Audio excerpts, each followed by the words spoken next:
नमस्कार. श्री स्वामी समर्थ सर्वांना. उद्या अधिक महिन्यातली सर्वात मोठी पौर्णिमा तिथी आहे. अधिक महिना हा श्रीहरी भगवान विष्णू यांना समर्पित आहे आणि पौर्णिमा तिथी देखील भगवान विष्णू आणि माता लक्ष्मी यांना समर्पित आहे. म्हणूनच या 3 वर्षातून एकदा येणाऱ्या या अधिक पौर्णिमेला अधिक महत्त्व प्राप्त झालं आहे.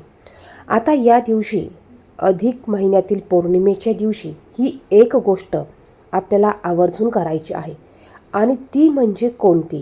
बघा, पौर्णिमा तिथी ही माता लक्ष्मीला समर्पित आहे आणि खास करून आपण प्रत्येक पौर्णिमेला माता लक्ष्मीला प्रसन्न करण्यासाठी आपण काही सेवा उपाय करत असतो. आता ही पौर्णिमा 30 मेला दुपारी चालू झाली आहे आणि 31 तारखेला ही दुपारी संपणार आहे. उदय तिथीनुसार आपल्याला काही सेवा करायच्या असतील, उपाय करायचे असतील तर आपण 31 तारखेला आवर्जून ह्या सेवा आणि हे उपाय करायचे आहेत. ज्यांना उपवास करायचा असेल त्यांनी 31 तारखेला उपवास करायचा आहे. कारण ही पौर्णिमा सूर्याने बघितलेली पौर्णिमा 31 मेला रविवारी असणार आहे. या दिवशी सर्वात अगोदर दानाला आणि स्नानाला देखील महत्त्व आहे. सकाळी उठल्यावर अंघोळीच्या पाण्यात आपल्याला थोडंसं गंगाजल नसेल तर थोडंसं गोमतीर टाकायचं आहे किंवा पंचगव्य टाकून आपल्याला अंघोळ करायची आहे. त्याचप्रमाणे पौर्णिमा तिथी असल्यामुळे चिमूटभर हळद टाका आणि थोडंसं कच्चं दूध आपल्याला टाकायचं आहे. पौर्णिमेच्या दिवशी खास करून माता लक्ष्मीच्या सेवा केल्या जातात.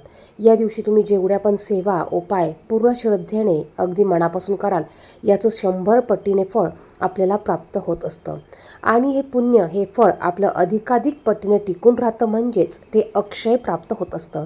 आणि म्हणूनच आपल्या जीवनात अनेक अडचणी असेल, आर्थिक अडचणी असेल, पैशाच्या समस्या असतील, माता लक्ष्मी आपल्या घरात स्थिर स्वरूपात राहत नसेल तर आवर्जून आपण ही एक गोष्ट उद्या पौर्णिमेच्या दिवशी करायचीच आहे आणि ही एक गोष्ट आपल्याला करायची आहे.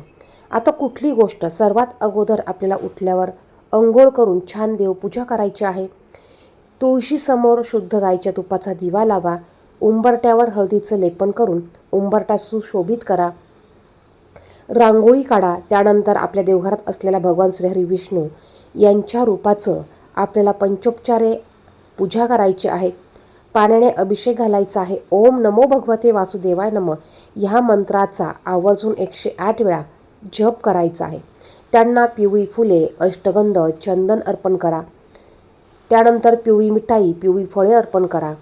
माता लक्ष्मीला देखील आपल्याला लाल जास्वंदाचं फूल अर्पण करायचं आहे. शक्य झाल्यास लाल गुलाबाची फुलं अर्पण करा. त्यानंतर शक्य झाल्यास माता लक्ष्मीच्या मूर्तीवर देखील पाण्याने अभिषेक घाला. त्याचप्रमाणे धूप, दीप, शुद्ध गाईच्या तुपाचा दिवा लावून पूजा करा. आणि यानंतर आपल्याला एका वाटीत खडीसाखर किंवा दुधाचा नैवेद्य दाखवायचा आहे. यानंतर आपल्याला या दिवशी तुम्हाला ज्या वेळेस टायमिंग असेल, सकाळ, दुपार, संध्याकाळ किंवा सकाळी तुमची देवपूजा झाल्यानंतर तुम्हाला ही एक गोष्ट आवर्जून करायची आहे. ही एक गोष्ट केल्याने देखील तुमच्या आयुष्यात अनेक बदल घडणार आहे.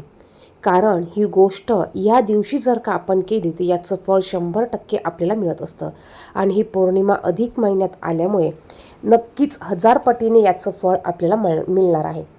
आणि ती म्हणजे या दिवशी आपल्याला लक्ष्मी अष्टक हे 11 वेळा पठण करायचं आहे. पहा, ज्या घरात लक्ष्मी अष्टक पठण केलं जातं त्या घरात माता लक्ष्मी अखंड वास करते. त्या घरात पैशाच्या समस्या ह्या कधीच राहत नाही. जरी पैशाच्या समस्या असतील तर त्या तात्पुरत्या राहतात किंवा त्यातून बाहेर पडण्यासाठी आपल्याला मार्ग मिळत असतो. आपले मार्ग हे मोकळे होत असतात. जर का कर्जाच्या खूप तुम्हाला समस्या असतील, कर्ज कमी होत नसेल, पैसा जास्त खर्च होत असेल तर तुम्ही आवर्जून ह्या अधिक पौर्णिमेला लक्ष्मी अष्टक तुम्हाला शक्य असल्यास तुम्ही 11 वेळा किंवा 16 वेळा म्हणू शकतात. कमीत कमी तुम्हाला 11 वेळा याचं पठण करायचं आहे. बघा, सुरुवातीला वाचायला वेळ लागतो.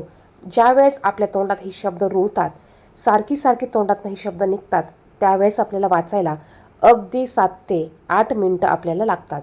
लक्ष्मी अष्टक अतिशय सोपं आहे आणि छोटं आहे, परंतु ही सेवा अत्यंत प्रभावी आहे. याने माता लक्ष्मी आपल्यावर प्रसन्न होते. फक्त आपल्याला पंचोपचारी पूजा करून आपल्याला शुद्ध गाईच्या तुपाचा दिवा प्रज्वलित करायचा आहे आणि ही सेवा आपल्याला करायची आहे. तुम्हाला जर का 11 वेळा हे अष्टक म्हणणं शक्य नसेल तर तुम्ही कमीत कमी 1 वेळा तरी पठण करायचं आहे. आणि प्रत्येक पौर्णिमेला ज्यावेळेस तुम्ही माता लक्ष्मीच्या सेवा करतील त्यावेळेस आपल्याला हे लक्ष्मी अष्टक म्हणायचं आहे. अतिशय म्हणजे अतिशय प्रभावी सेवा आहे.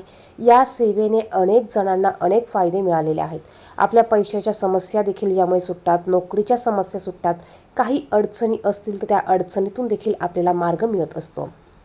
त्याचप्रमाणे तुम्ही लक्ष्मी अष्टक यूट्यूबला लावून देखील तुम्ही ते श्रवण करू शकतात. त्याचप्रमाणे तुम्हाला ते एकदा तरी किंवा 11 वेळा तुम्हाला पठण करायचं आहे. त्याचप्रमाणे पौर्णिमा तिथी असल्यामुळे आवर्जून आपल्याला आपल्या घराच्या बाहेर असलेल्या तुळशीसमोर शुद्ध गाईच्या तुपाचा दिवा शक्य झाल्यास सकाळी पण आणि संध्याकाळी पण लावायचा आहे. याने देखील माता लक्ष्मी आपल्यावर प्रसन्न होते.